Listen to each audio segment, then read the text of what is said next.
Hello, in this video I want to show you how to install custom LED lamp notifications on Motorola Moto G42. So in order to do this, let's open our Google Play Store. Here we want to find an app called Notified Body. Hit the search button. Now select this app and install it. After installation process is complete, you should be able to open it.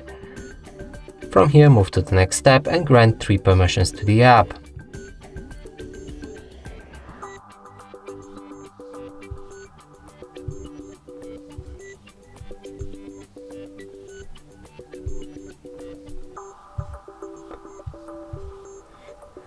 The last is battery optimization and is optional to disable it.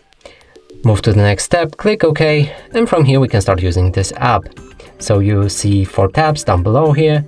And there's a user, system, active, and settings. In the user, you can pick any apps to allow custom LED lamp notifications for, and in this case, let's go for home. Next is system, and there's all system bound apps right here. In active, you can find all apps that you've just activated, and in the settings, you can change anything about your LED lamp, like its size, shape, color, placement on the screen. Now let's press on the test button, and here we can find the LED lamp. And that's it for this video. Hope you like it. Please consider subscribing to our channel, leave a like and a comment below.